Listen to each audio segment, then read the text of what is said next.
Hola a todos, bienvenidos a nuestro canal de YouTube. Hoy estamos acá en Auckland hablando con el director de una de escuelas de Nueva Zelanda que se llama Worldwide. Acá estamos con Tim Brown y bueno, bienvenidos.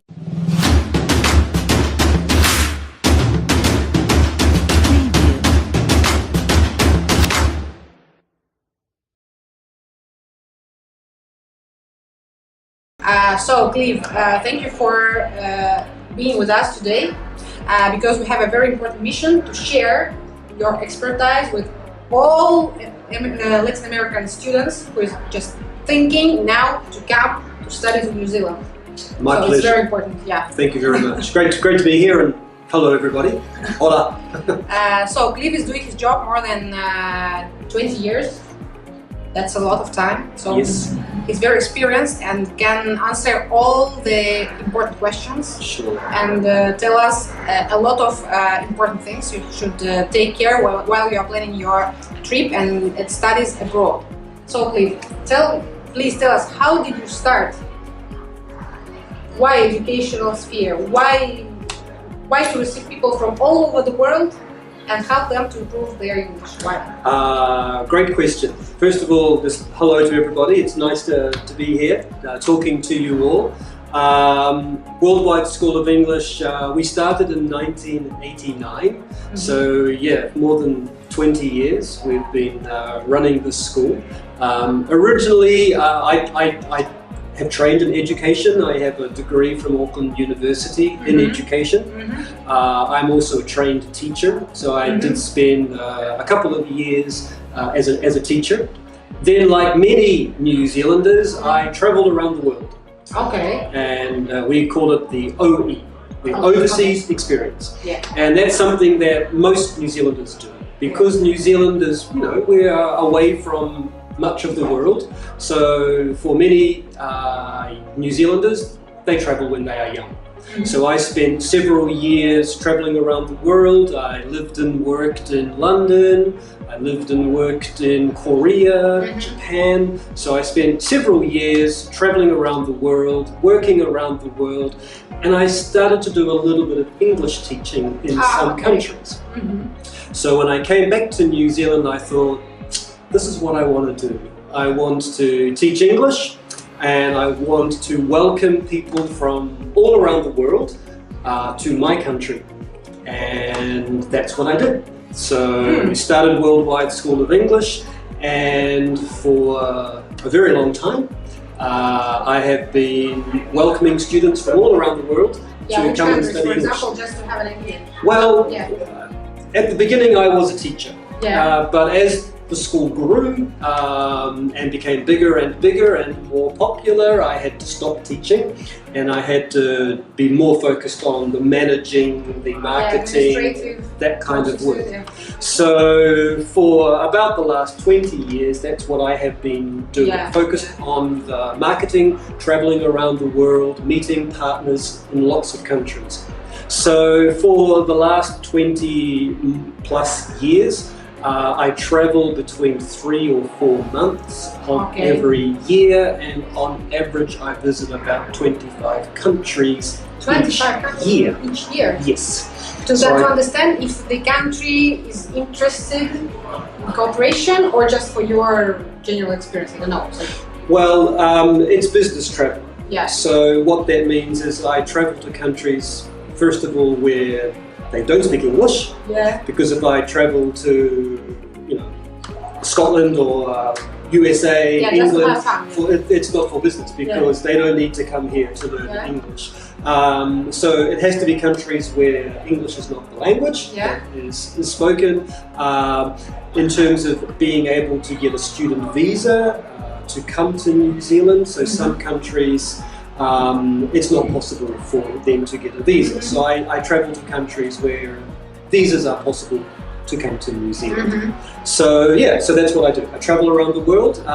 For me, because I am a traveller, but I'm also an educator, that combination of traveling around the world, meeting people from all around the world, welcoming them to my country, the most amazing, fantastic country, New Zealand. It's kind of a perfect dream job. So I'm very lucky. I know Yeah, what I do yeah. and what I love. I'm Actually, yeah, It's it great. helps a lot of people to explore the world. Yep. So from which countries, let's say top 10 countries at your school?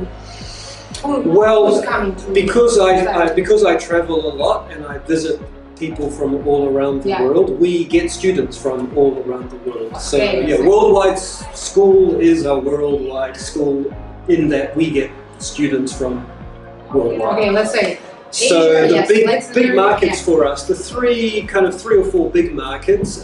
Europe is one of our biggest markets. It's a bit seasonal during their winter and our summer. We get more European students. Sure. So that's the biggest season.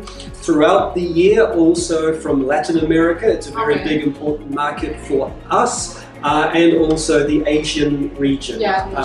So Japan, Korea, it's Taiwan. closer. It's a little bit closer, although, for example, from Buenos Aires to Auckland is 10 or 11 hours, and Japan or Korea is also 10 or 11 hours. So it's, competitive. It's similar. Okay.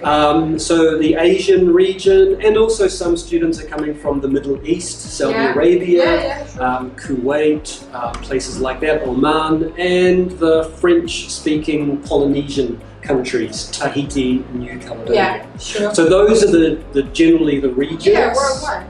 So we get students from all over those places. Perfect. It's great. What do you think when you meet colleagues from other countries like Canada, US, Great Britain, and some other destinations where you also can study English? Yep. What do you think make New Zealand different? Why New Zealand? Probably why Australia, if you think that it's possible to study there, or if you don't know, just explain it from your local point of view, because it's not obvious, Sure. A lot of people asking why so far away. It's like, what's waiting there? Why? Well, actually, for some students, that's exactly the reason why they do want to come to New Zealand, because it is the furthest away, particularly students from Europe. For them, they think, I'm as far away as I can possibly be from my home. This is interesting. And that's very attractive for a lot of young people. Where can I go? That's the furthest away from my country.